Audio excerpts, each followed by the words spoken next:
Communication is supposed to be quite an easy task, but actually it's quite difficult because it starts from very simple steps and it builds up to more and more complex levels. So the communication has just not words, but much more than that to express.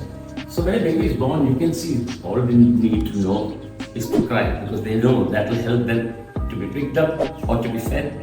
Actually, they're trying to make a connection with the world and not isolate themselves. So that's the first one. And as they move on in life, they find that blowing wind through the vocal cords and making these cooing noises and gurgling noises, they are able to still express something to the community around them and get their attention.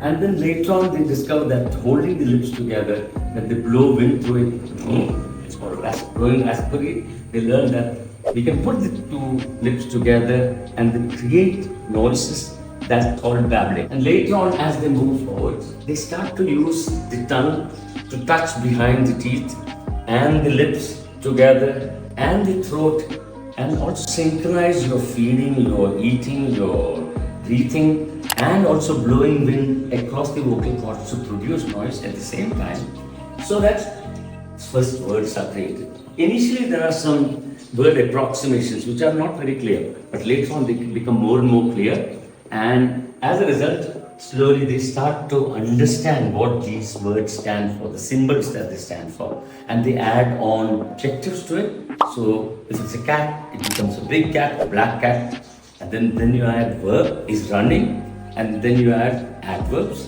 by which you are giving an action to an object. So that's what happens here. By the time they are 18 months to 2 years, there's a lot of words developing in their brain as symbols, which they are using it quite effectively to convey some of the thoughts that they have. Very often, negativism is a phase where they learn to say no to everything, and that's actually exerting their individuality. One should feel proud that his son is trying to stand on his own legs. And as they grow older, it is said 3 words together, 2 words together in 2 years with a vocabulary of around 200 words, which they use effectively with emotions, facial expressions, gestures, and also the volumes, intonations of the voice to express the needs and also to express their distress or their disgust with something around them. And as you grow older, you can see by the time they are 3 years of age, they are ready to go to a nursery. So they use quite a lot of words with a lot of expressions, and that's used to create a narrative to explain to someone what happened in their daily life.